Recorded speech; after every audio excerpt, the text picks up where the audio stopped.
Yowza!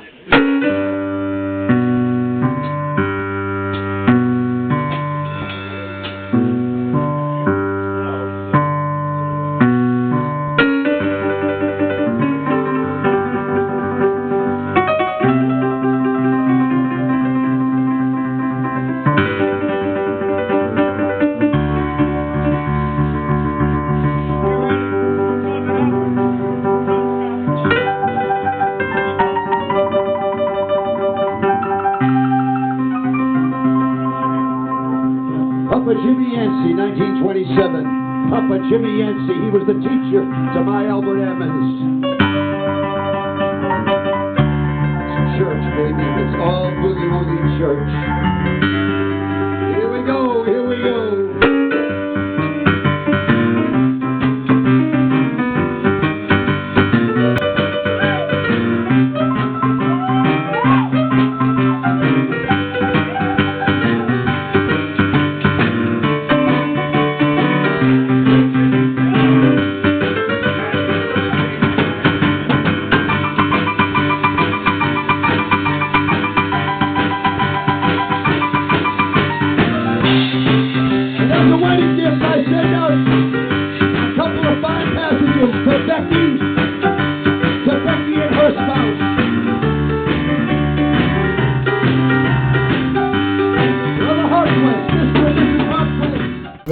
Eu tenho de trajetória preocupada no plano criativo desde os meus...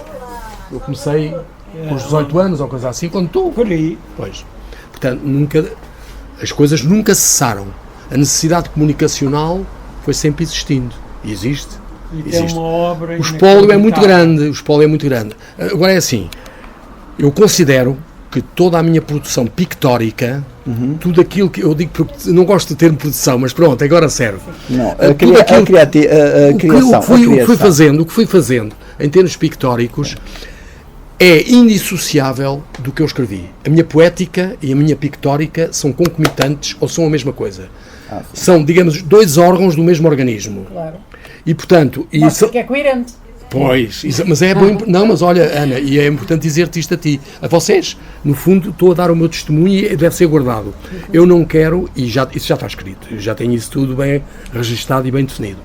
Nunca as minhas coisas serão consideradas de forma dicotómica.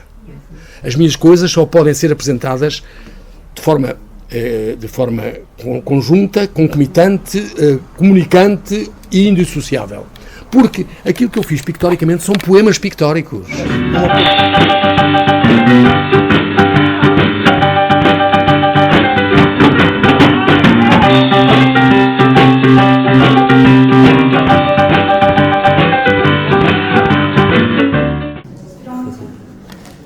Bom, antes de mais, boa tarde a todos. Obrigado por terem vindo. Estou aqui num papel um bocado complicado, que é... Sou o editor e ao mesmo tempo o autor. Enquanto editor, gostei bastante de fazer este livro.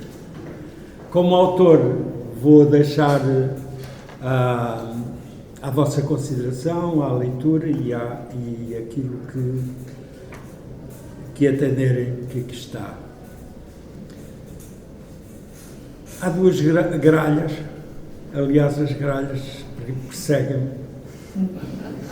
Eu fiz as correções onde devia, porque são ambas chatas. Uma tem um ponto final onde não devia estar e altera completamente o sentido da frase.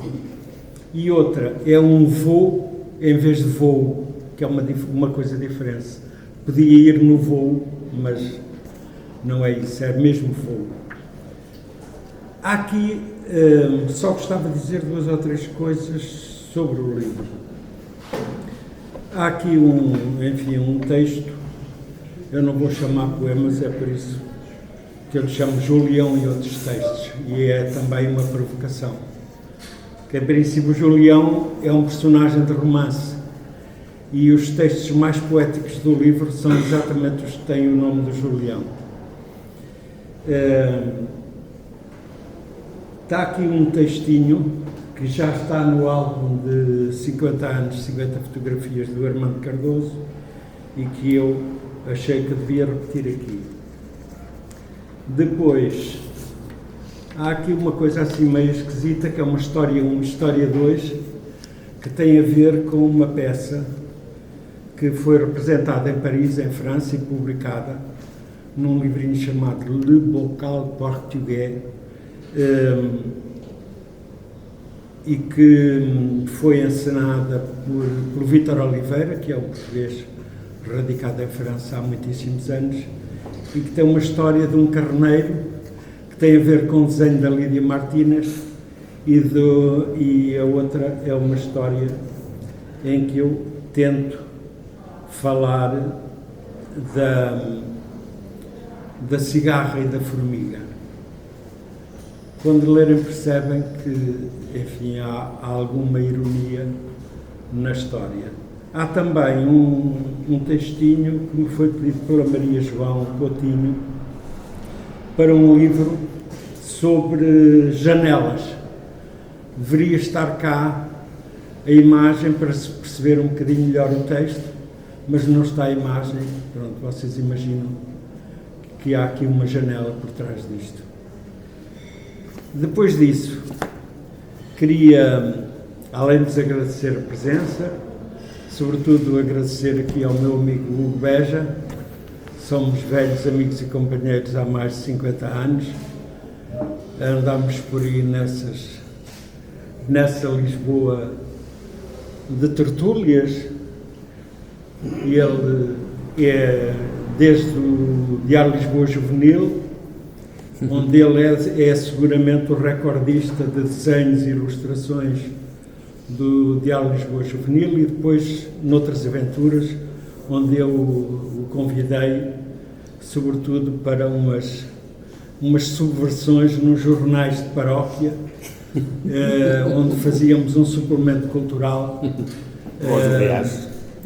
E também nas Ogma, onde fiz um suplemento cultural no Jornal das Ogma, enfim, que teve algumas complicações e permitiu-me depois até ter um estatuto privilegiado, de ser mais ou menos dispensado dos trabalhos que fazia, para poder ler à vontade, etc. Foi um ótimo período de tempo, pude ler bastante, porque questionei, já agora explico as razões por causa disso, porque é que isto aconteceu.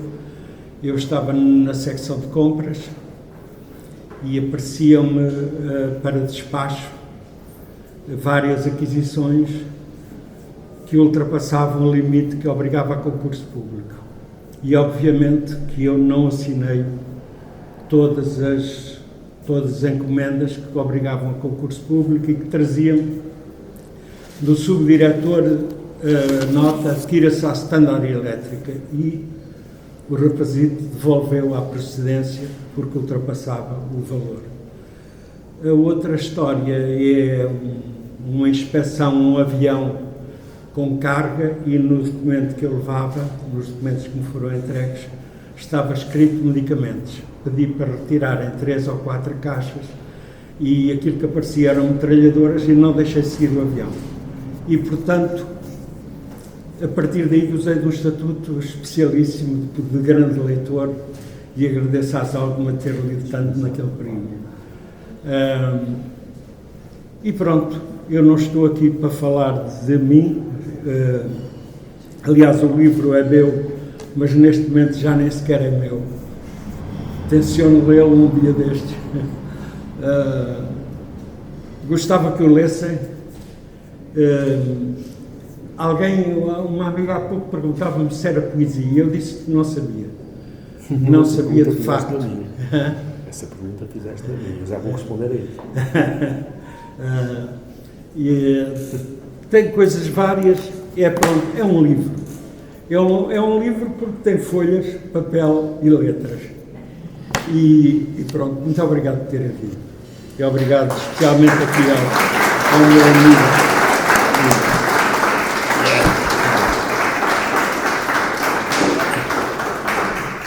Meus queridos amigos, a paragem de estar aqui, como é óbvio, não é?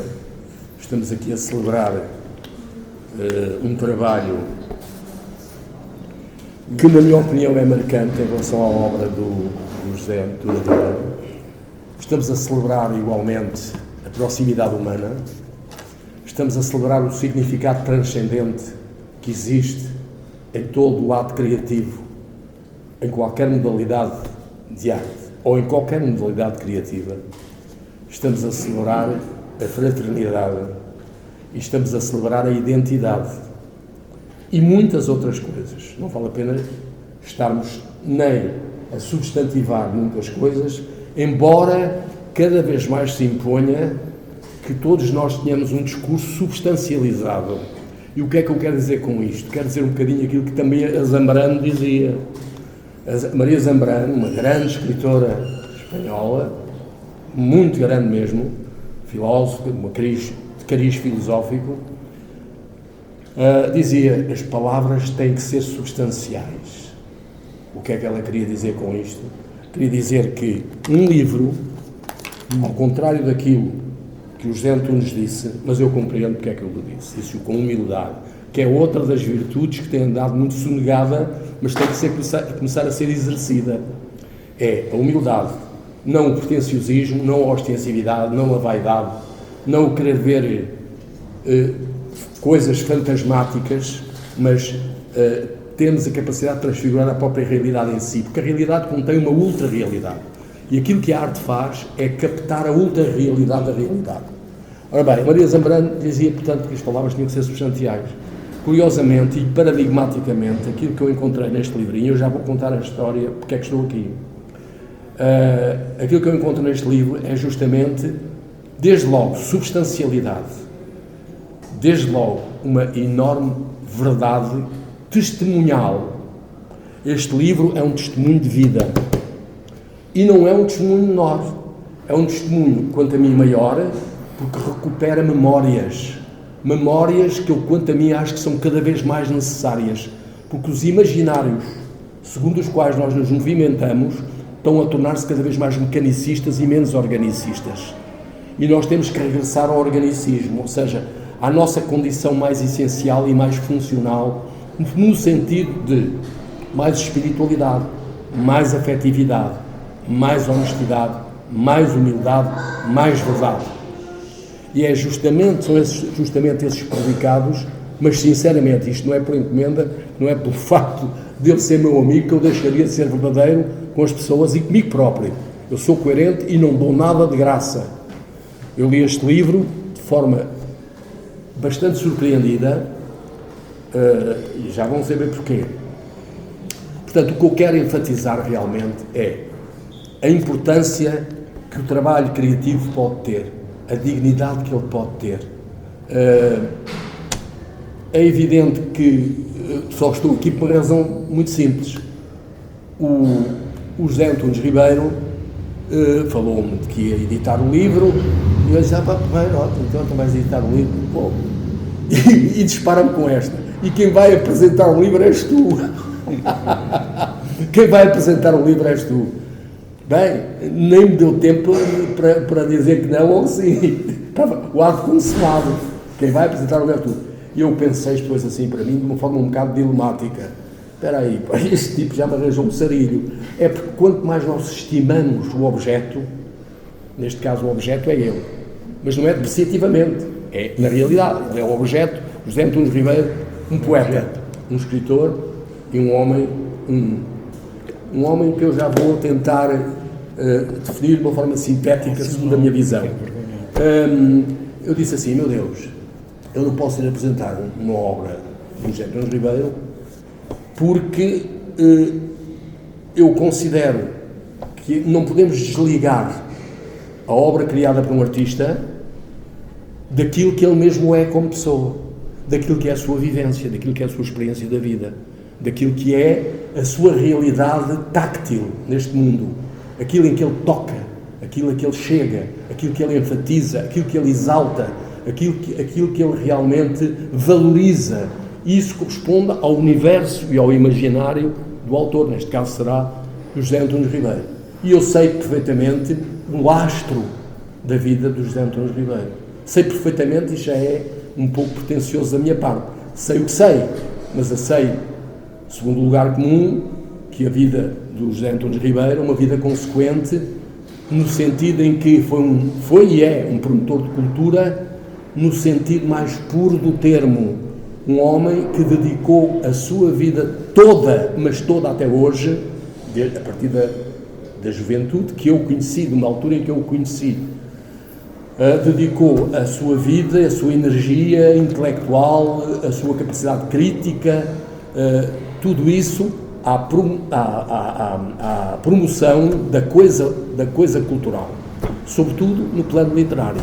E por aquele espaço lumeiro passaram muitos nomes relevantes da nossa cultura literária, tucur e até filosófica, e mais marginais, como é o caso do Zeca Afonso, não é? O nosso Zeca Afonso, que era convivente dele, mas outros, o Lobo Antunes passou por lá, etc.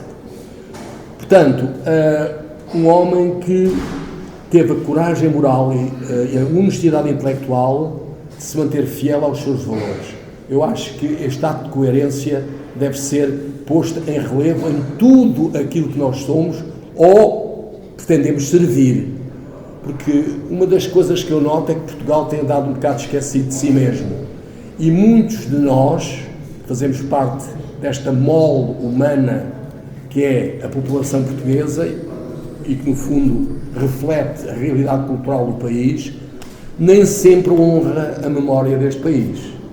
E este país precisa de pessoas com uma capacidade que eu encontro no José Antunes Ribeiro. Já sei que ele está já a dizer assim, este está a exagerar, não estou a enfatizar, a exagerar nada. O José Antunes Ribeiro, neste livro que está aqui, consegue recuperar uma linguagem essencial que nós precisamos. Daí eu ter falado na Zambrano e nas palavras substanciais. Ele recupera imaginários da sua infância e depois faz um travelling até chegar a hoje. Perguntou-me na altura em que ele me disse que ia publicar o livro e que gostava que eu o apresentasse, perguntou-me uma coisa que eu achei na altura quase risível, porque ele é um poeta. Antes e depois de tudo, José Antunes Ribeiro é um poeta. E é um poeta não porque escreve só poemas, porque poeta não é aquele que escreve poemas necessariamente. Poeta é aquele que está eticamente neste mundo segundo a sagração dos valores que se consagram na poesia. E quais são eles? A fraternidade, o amor, pode ser universal, pode e deve ser universal, mas também aquele amor que consagra as pequenas coisas, as pequenas grandes coisas, e que nós encontramos nos grandes poetas, naqueles que são verdadeiramente... O que é que quer dizer ser poeta? Ser poeta é subjetivo, em termos discursivos. Ser poeta é tudo, é uma variedade imensa de coisas. A poesia assume várias expressões e, portanto, ser poeta acaba por ser um conceito algo abstrato. Mas atenção, se nós caminharmos para a raiz, para a etimologia da palavra, vamos encontrar poiesis, que é um vocábulo grego, e que quer dizer criação, grosso modo.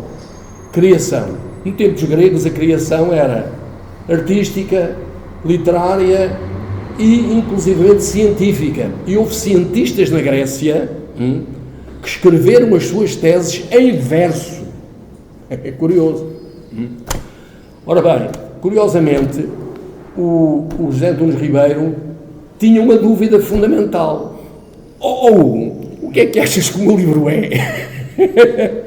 O que é que achas?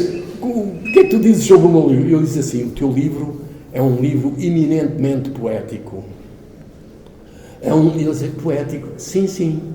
Porque o caráter poético não se define pelo escalonamento de versos, pela sequenciação de parágrafos habilmente dispostos no espaço. O caráter poético define-se em função da essência daquilo que é dito e do espírito que é posto naquilo que é dito. E aí, José Antunes Ribeiro pode dizer aos céus que não extraiu na qualidade de poeta que ele é. Porque é mesmo, e este livro é, para mim, um livro de poesia e, sobre determinados aspectos que eu já irei explicitar, exemplar. Portanto, dito isto, já toda a gente percebeu como é que eu entendo poesia, como é que eu entendo o fenómeno literário e como é que eu entendo a atitude humana, que é indesligável da obra. Eu não posso falar de uma obra sem falar de quem a criou. Mas aqui coloca-se uma questão.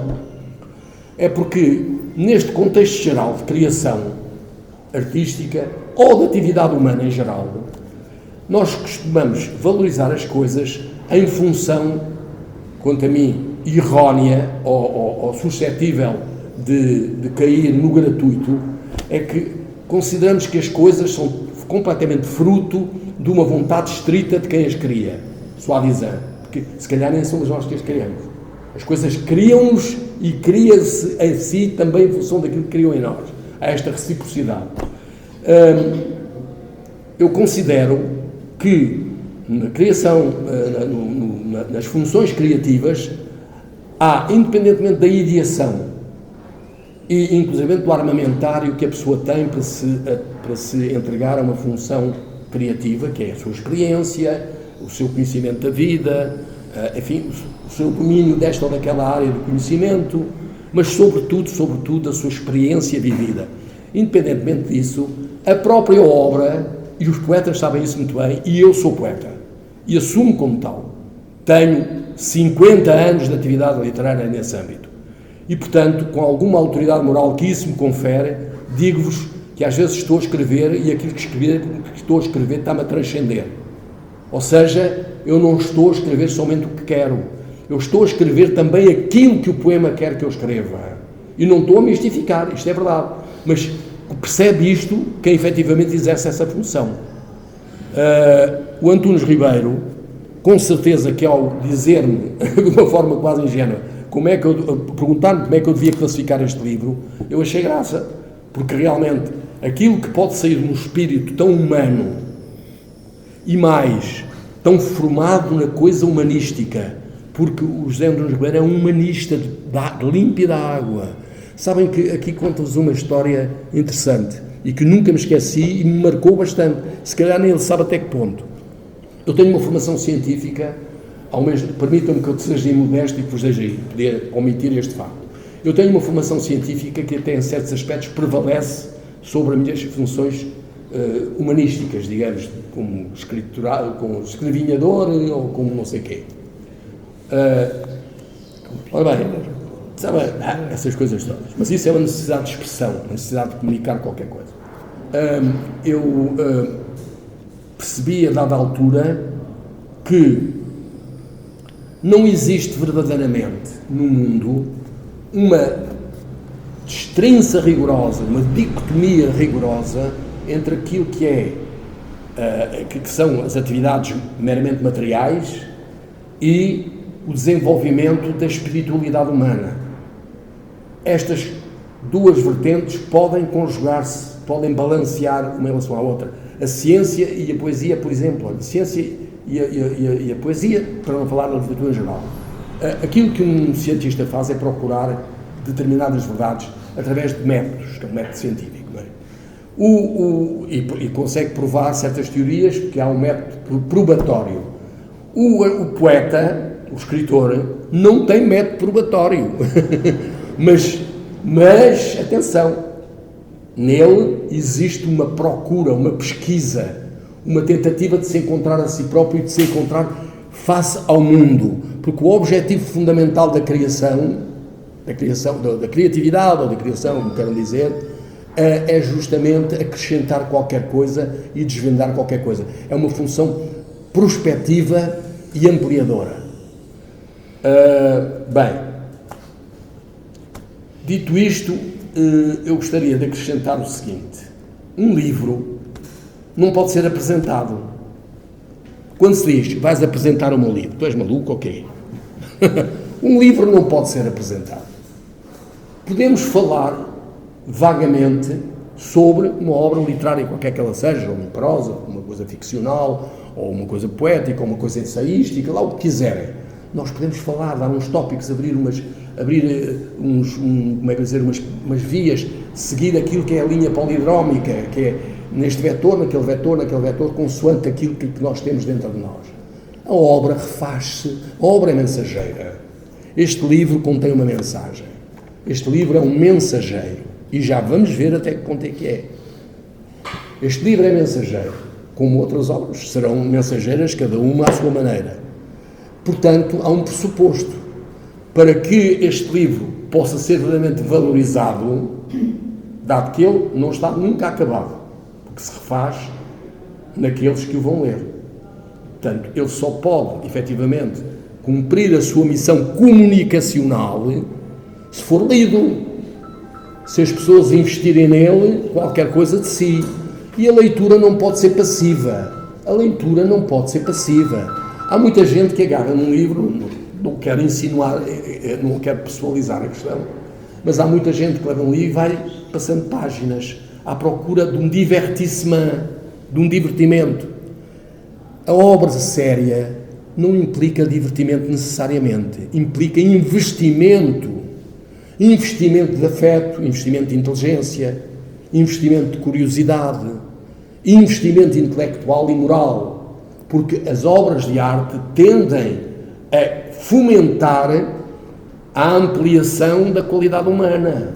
Todas as manifestações de arte, sejam literárias, sejam pictóricas, sejam cênicas, sejam o que quiserem, todas as obras criativas do fórum artístico, neste caso, porque estamos a falar de coisas artísticas, tendem a aumentar o estofo espiritual e afetivo do homem. O homem pode encontrar em obras criativas uma estimulação para se procurar a si mesmo. E é isto que eu quero deixar mais ou menos como mensagem fundamental. Não podemos ler um livro de forma passiva, não podemos olhar um quadro de forma passiva, temos que nos questionar porque é que ele está ali, o que é que ele contém, porque é que ele foi realizado, o que é que ele quer transmitir. Claro que entramos num campo de grande subjetividade. Não me vou alongar mais neste exórdio, eu poderia estar aqui agora, sinceramente, 1 hora a falar destas coisas, mas isso era a loucura completa. Eu, por acaso, do livro todo, eu recebi um livro que estava assim com as folhas separadas, que era uma prova, tivesse a vantagem. E li o livro exaustivamente. E devo-vos dizer, em abono da verdade, que para meu gozo pessoal, escrevi, desde aqui, por aqui fora, aqui, fui escrevendo notas sobre muitas coisas, desde logo sobre uma que prevalece sobre todas as demais. Eu disse que isto era um livro poético e disse-o ao autor, e que não houvesse dúvida nenhuma que aqui se consubstanciava uma das expressões que eu considero mais lídimas, mais verdadeiras da poesia, que é a verdade testemunhal.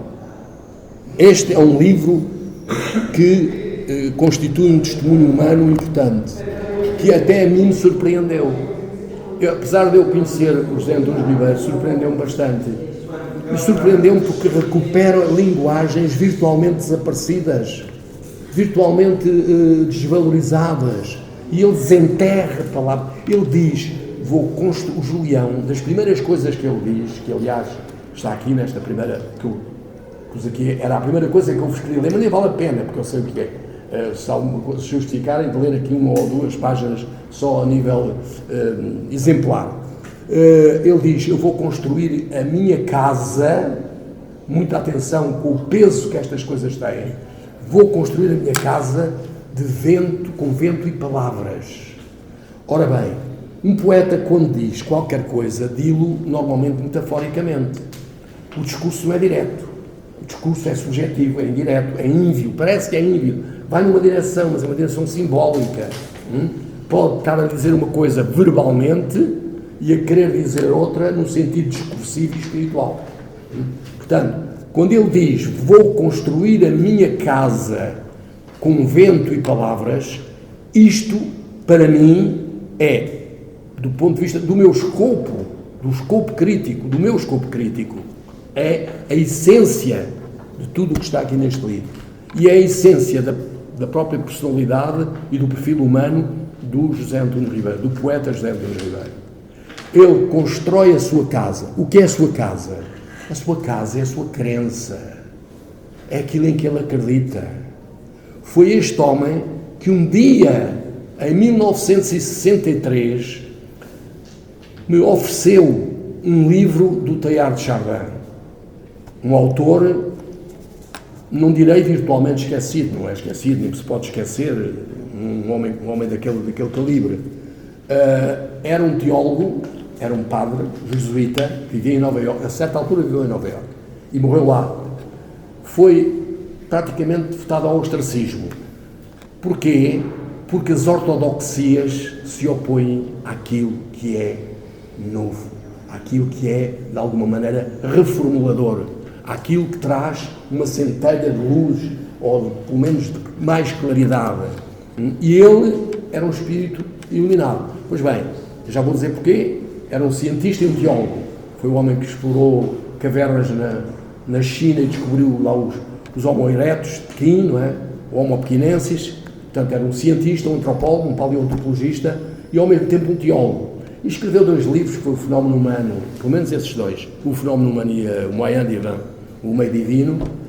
E quem chamou a atenção para a transcendência da mensagem altamente humanizada de Teilhard de Chardin foi este irmão. Numa altura precoce, em que todos nós éramos miúdos, olha, ele devia ter aí quê? Tinhas aí 17 ou 18 anos? Talvez, por aí, ou 19. E eu a mesma coisa. Fiquei siderado quando descobri Teilhard de Chardin. Portanto, vamos ver. Aquilo que as pessoas fazem pode, às vezes, de uma maneira ligeira, espontânea, pode ter um efeito transcendente na vida dos outros. E um poeta, quando está a elaborar a sua obra, normalmente está consciente de que tem a seu cargo uma tarefa altamente espinhosa. Justamente porque ele tem que lidar com a meta-realidade, com aquilo que transcende a realidade curta, com aquilo que vai para além dessa. Todos nós somos portadores de uma mensagem. Eu não consigo fazer um inquérito a cada um de vocês, mas tenho a certeza que, se o fosse fazer, não só me ia confirmar a mim próprio nas minhas qualidades humanas, que é aquilo que os livros também fazem, que é conseguirem confirmar a nossa condição humana, em sentido dinâmico, não é? Em sentido que envolve o sonho, a reformulação da vida, a procura das explicações, a transcendência, olha, sei lá, o cosmos, não é? Para além disso. Portanto, eu penso que toda a gente já percebeu em que dimensão é que eu entendo o fenómeno criativo e me pus a ler o livro do José Antunes Guerreiro. O livro tem uma parte inicial que é, por assim dizer, uma recuperação das memórias fundamentais do autor. Relaciona-se com a sua juventude, com as figuras tutelares com as quais ele conviveu, e digo tutelares porquê? Porque na altura em que ele conviveu com essas figuras eram o sustentáculo da vida dele. Desde logo o pai, Zé Ribeiro, a mãe, Maria Feijó. Maria Feijó. Fajoca. Maria Feijoa. Maria Feijoa, que era analfabeta. Mas o que é que isto tem de espantoso? Ninguém nunca me disse o que é que, se Deus, por acaso, está alfabetizado. Desculpem, a linguagem quase herética. Eu não sou incrédulo. Eu acredito no cosmos, acredito numa força organizadora, tal como todos os poetas. Este irmão, com o qual eu tenho tido grandes diálogos, é um homem que está sensibilizado para a dimensão transcendente da vida. E sabe perfeitamente, e projetam neste livro, a ultraestrutura das coisas. Aquilo que é a sua teleologia, ou seja, aquilo que é o projeto em que nós estamos envolvidos, aquilo que é a vontade das coisas se realizarem de nós, aquilo que constitui uma promessa e, ao mesmo tempo, uma confirmação de que estamos neste mundo com uma função.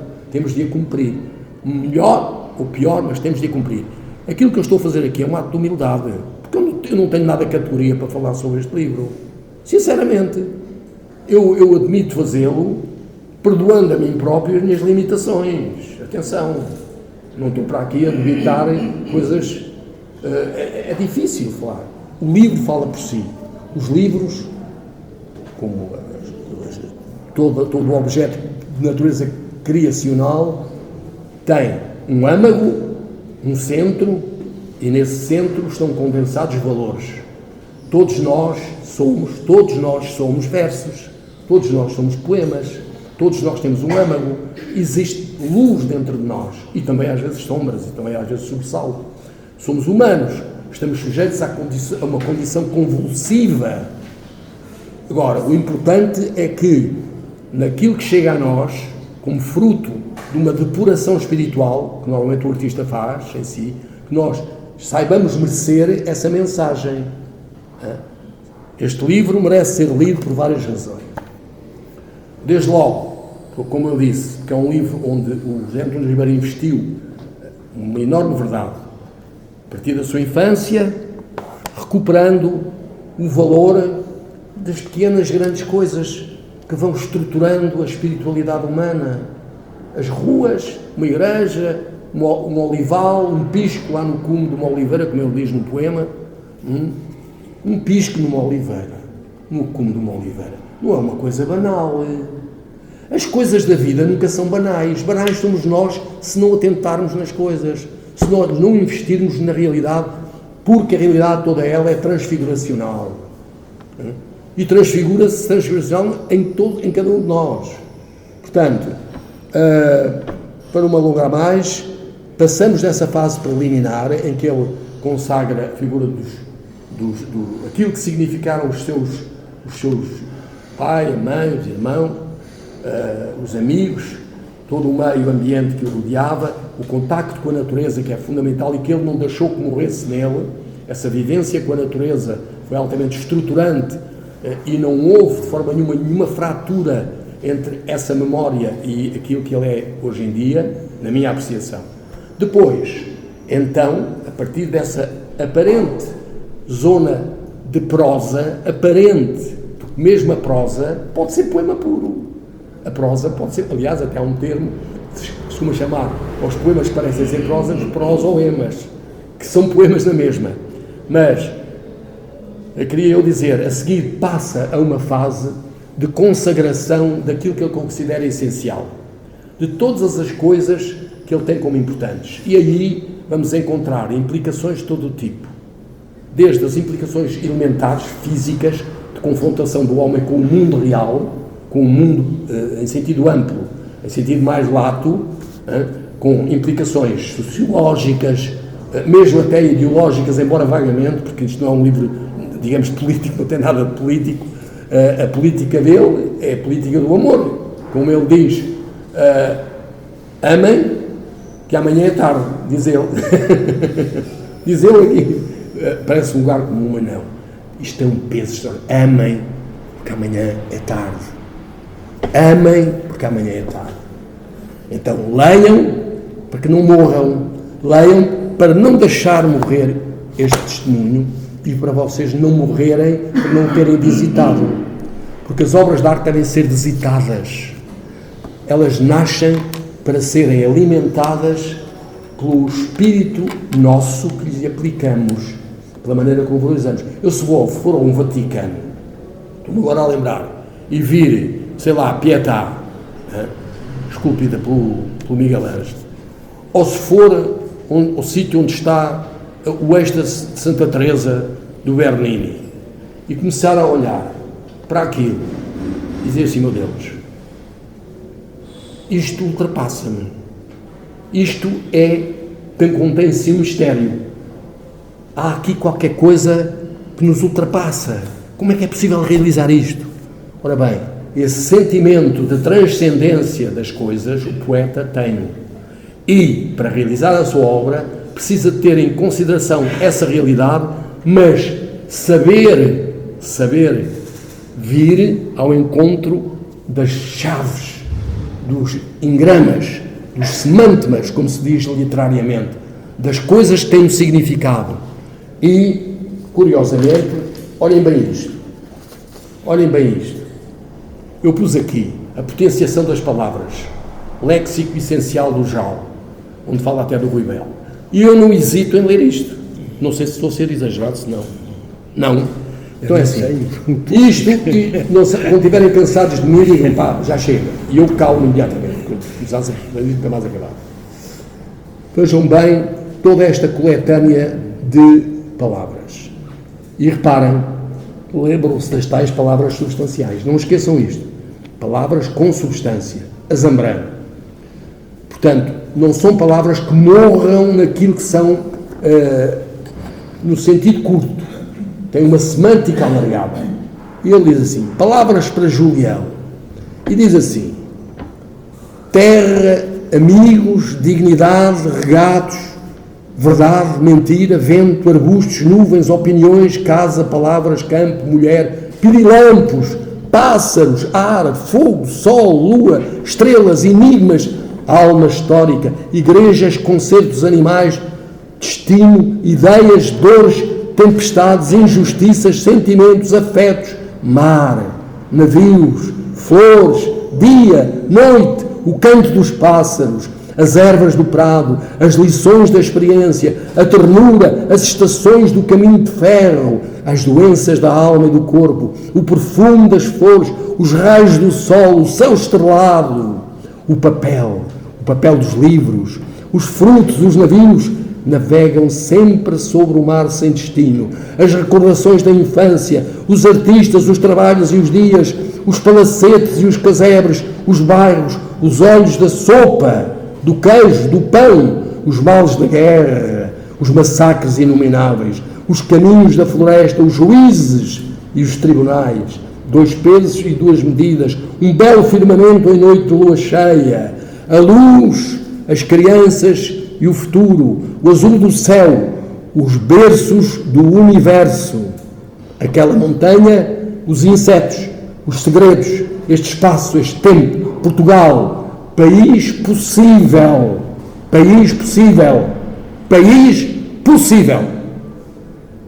Rui Belo, merece que a gente repita o nome dele, Rui Belo, um grande, enorme poeta português, virtualmente marginalizado a uma dada altura por razões meramente ideológicas, estúpidas, nécias, coisa mais horrenda, mais miserável. Já cá não está entre nós, mas a sua obra repousa entre o florilégio mais legítimo que podemos encontrar na produção poética portuguesa contemporânea. E diz assim, Portugal, país possível, Rui Belo, traz outro amigo também, Zeca Afonso, a nova cidade dos amigos. Reparem bem, a nova cidade dos amigos. Esta expressão não pode ser interpretada à letra só. Não é minha. Hã? Não é minha. Walt Whitman. Exatamente. Reparem bem, temos que inquirir onde é que isto quer chegar. A nova cidade dos amigos. A nova cidade dos amigos quer dizer a orbe da fraternidade, da entreajuda, da solidariedade, da execração a tudo aquilo que é egoísmo, da entreajuda e da construtividade humana, do relacionamento construtivo dos seres uns com os outros. E termina assim, a nova cidade dos amigos, o peso e o rinoceronte, este livro, todos os livros do mundo. E é verdade. E é verdade. Eu, se quisesse, parava aqui, realmente. E o melhor é parar, se calhar. Porque não vou... Podia acrescentar imensas coisas. Já agora vou terminar desta maneira. Li este livro com imenso prazer e grande surpresa. E, repare, estas palavras minhas têm que ser avaliadas por a carga que têm atrás. Eu leio livros há muitos anos, eu próprio construo os meus livros e leio os livros dos outros, e estou neste mundo tão vulnerável como qualquer um de nós a levar, enfim, bordoadas e também beijos, carícias e agressões de toda a parte. Mas os meus ideais, tal como os ideais deste meu querido amigo José Antunes Ribeiro, e vocês irão encontrar neste livro exatamente reflexo tudo o que eu estou a dizer, e eu estou a ser breve, que não posso alongar-me até onde queria ir, deixo praticamente tudo por dizer. Vocês irão encontrar neste livro uma mensagem poética, no sentido essencial do termo, de recuperação dos valores humanos, de recuperação da noção de natureza, de integridade, de preservação de valores, de atenção para com as coisas, de as percorrer com o sentido de uma viagem que nunca está acabada, como ele aliás diz aqui. Pronto, e tenho dito que não vale a pena ir mais longe.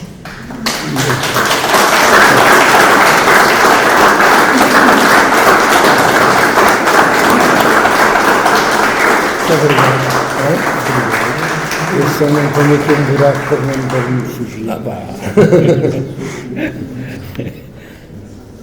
Eu esqueci-me de uma coisa.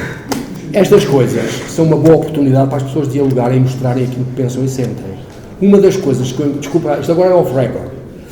Uma das coisas que eu tenho encontrado, sinceramente, mas até digo também meia culpa, ou seja, eu também sou agente dessa culpa, não posso preocupar. Eu noto alguma dificuldade na comunicação direta entre as pessoas. As pessoas comunicam eletronicamente, telematicamente, é tudo telemático. Eu não tenho nada, em princípio, contra o telemático, mas tenho muito a favor das relações espontâneas e diretas. E acontece que temos que vencer exatamente a mesma coisa que eu tive que vencer para estar aqui hoje. É vencer a ideia que eu tenho da minha insuficiência. Como agente científico, eu sou bioquímico e estudei medicina. Tenho uma formação biológica. Eu pertenço a um grupo de trabalho da Faculdade de Ciências da Universidade de Lisboa, que é o Centro de Filosofia das Ciências. Por vezes tenho intervenções. Às vezes os assuntos ultrapassam, às vezes, ultrapassam sempre. Nós não somos portadores de verdade nenhuma, desde logo. E a verdade é uma coisa que se procura ad infinito, não é? A verdade há de existir alguns no onde. Mas a função do homem é procurar as coisas e procurar-se nas coisas. E como eu tenho essa dupla vertente, estou relativamente à vontade para perceber que não há dicotomia entre ciência e arte. Aquilo que uma e outra fazem é procurar realmente a vida, os sentidos da vida. E gostaria muito que desta esta assistência, sem inibições de espécie nenhuma, porque ninguém está aqui a julgar ninguém está aqui como juiz de coisa nenhuma, nem sequer de causas, ideologia então ainda menos. Atenção, não há aqui ideologias, há ideais livres. Os ideais estão isentos de sistematização. As ideologias são sistemáticas, os ideais são livres. E eu próprio sou portador dos meus ideais. Vocês são portadores dos vossos. Pois bem, tenho uma boa oportunidade para colocar questões aqui ao escritor. A mim, coloco à parte que não sou eu que estou em questão. Quem está em questão é a obra deste autor e o autor. Por favor.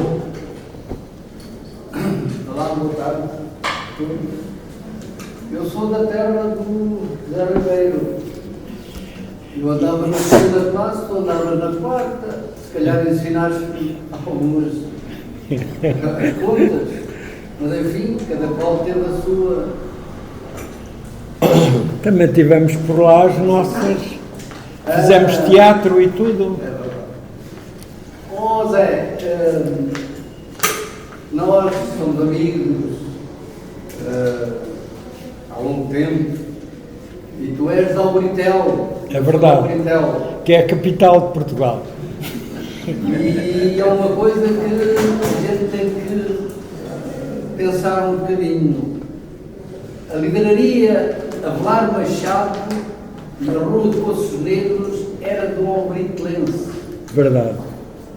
Luís de Oliveira Dias, alfarrabista, em plena sede de São Paulo, era de Albritel. Verdade. Alberto Vieira, grande alfarrabista, Rio de Janeiro. Verdade. E Albritel teve figuras típicas. Mário Albuquerque, Presidente da Câmara, deputado, Governador Civil de Santarém, Maria dos Anjos, como tu dizes no livro.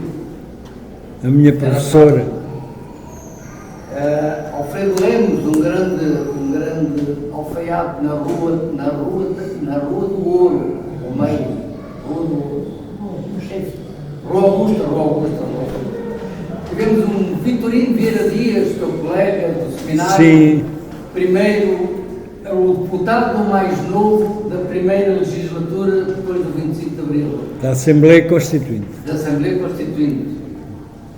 Enfim, isso para dizer o quê? Que Albritel tem uma gráfica. É verdade. Uma gráfica. Eu digo já, vou dizer já que não me perguntem quanto é que custa, nem como foi feito, nem nada, mas é só para dizer. Ao Bonitel tem uma gráfica que fez este livro, Mensagem de Fernando Pessoa. Eu vou só ler aqui, se me permitem, só para... A presente edição de Mensagem de Fernando Pessoa foi composta manualmente na oficina Dodô em Alburitel, com caráteres móveis Carton, Antiqua e Nicolas Cauchy, produzidos pela fundidora Rainer Jettenberg de Frankfurt am Main, impressa na mesma oficina em papel de molde Somerset Book, não sei quê. Os exemplares foram encadernados artesanalmente na Invicta Livro do Porto, em pele de cabra da Nigéria, da firma Rosel, e papel marmoreado Pipeberg. As ilustrações, bem como as aguarelas que acompanham os exemplares de edição do artista, são da autoria de Carlos Torres.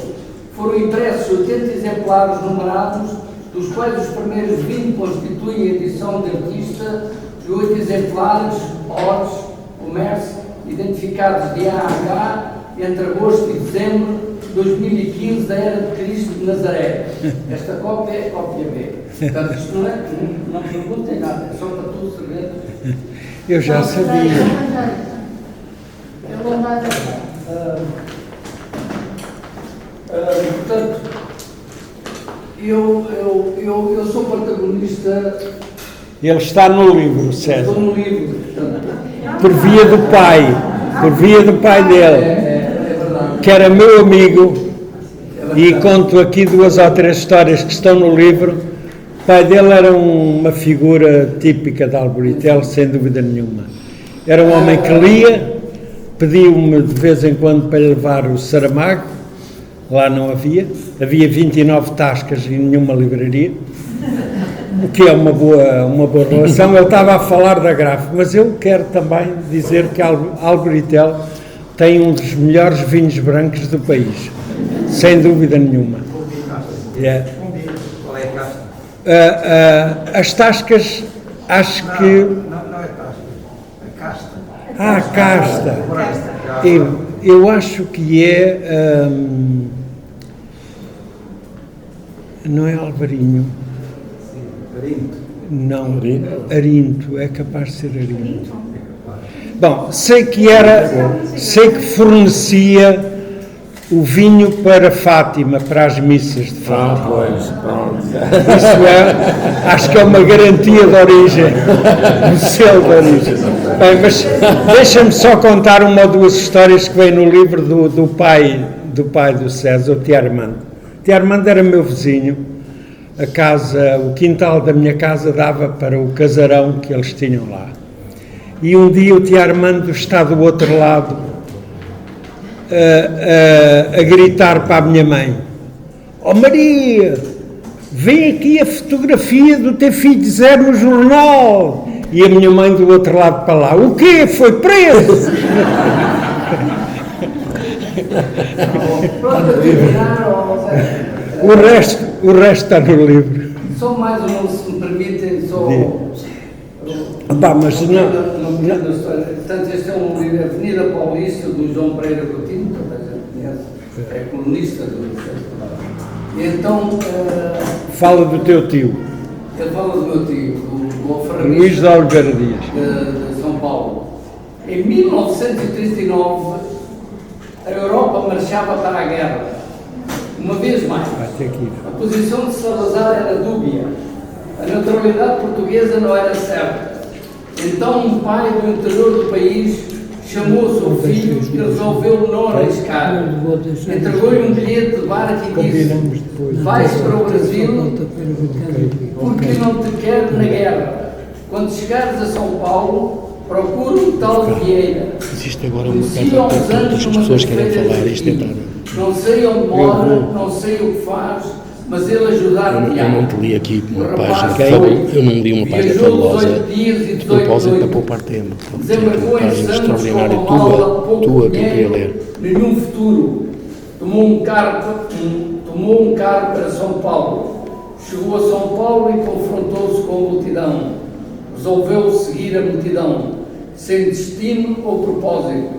Ao entrar numa das ruas do centro, avistou ao longe, em letras pintadas, Livraria Lusitana. O nome, a memória de casa. Resolveu tentar, deprimido e exausto. Boas tardes, Vossa Senhoria. Não precisa de um caixa? O outro respondeu: tu és Patrício. De onde vem o rapaz? O rapaz explicou tudo. Vinha de longe porque o pai o fizera embarcar com medo da guerra da Europa. O outro replicou: eu só conheci um pai, talvez fosse isso, pelo filho, um tal de José Dias, que conheci em tempos numa feira em Portugal. Grande César. Rapaz. É. Parabéns. Já agora, só para dizer a qualidade do meu amigo César, era um grande estudante, e um dia o tio Armando, o pai, veio ter comigo assim: ó Zé, tenho um grande favor para te pedir. Tens que falar com esse César, que ele passou-me com o cu entalado na porta. Foi mal, Já agora, segundo o Dr. Google, a casta é Fernão Pires. Fernão Pires. É o que ele diz em Era o que eu achava também, mas esqueci-me. É. José, eu só quero dizer que eu não estou aqui por ser o meu editor. Estou aqui porque conheci uma pessoa, um ser humano extraordinário. E vim longe para estar aqui. Muito obrigado. Obrigado, Jorge.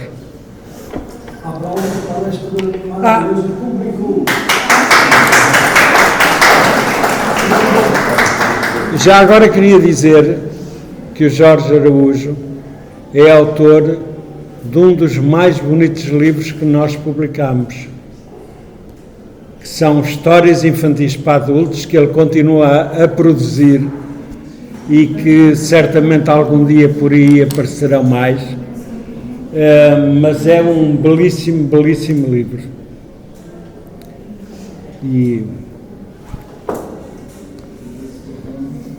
então, meus amigos, como parece que a inibição se mantém, parece que aquilo para que eu chamei a atenção, na verdade, não se cumpre, então a única coisa que eu gostava era de ouvir alguém falar da sua própria história. Se por acaso cometeu alguma asneira ou alguma virtude, tenha a coragem realmente de evitar para a assistência. Quando não ficamos a olhar uns para os outros. Ora, eu deixei de ler uma página que eu considero antológica deste livro, precisamente para que ficasse espaço para o nosso diálogo ao vivo. Portanto, eu acho que estamos todos tão ansiosos, eu pelo menos sinto isso, tão ansioso de diálogo informal, com os meus semelhantes, escutá-los. É para mim ou para ti? é para mim, a minha neta. Então eu vou contar uma pequena história. Eu conheci o Zé já há uns 20 anos, tenho ideia, e vivia em Benfica, e houve uma altura em que eu fiz uma mudança da minha casa para outra casa. E tinha tantas coisas, tantas tretas que eram dos meus avós, tantas coisas que eu gostava muito, mas e que não queriam, e resolvi dar umas ao Zé e à Lúcia para a loja deles. Umas máquinas fotográficas antigas e assim umas coisas. E há uma altura que eu estou a descer à Avenida do Uruguai e vejo uma senhora com uma peça que é dos meus avós na mão, mas toda contente a subir por ali, a subir para a Avenida subir por ali, a subir. E depois encontrei a Lúcia à porta e ela disse-me assim, olha, Paulo, deu-nos aquelas coisas, a senhora gostou muito, e eu dei a ela, isto é o bairro do amor. Eu lembrei um pouco daquilo que o Alpine falou, que não era exatamente o bairro do amor, mas era uma expressão da cidade, dos amigos, que naquela altura foi muito apropriado.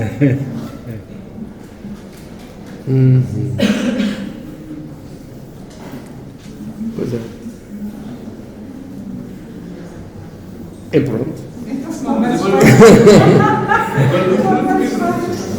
Agora vamos ler o livro. Pois, Obrigado. Agora me esqueci, para não percebi. Agora vamos. Ler o livro. Ler o livro. Pois, agora é preciso ler o livro. Eu a única coisa que procurei foi, se calhar não consegui, mas foi debitar o reflexo que o livro teve em mim. Só uma. Nada disso.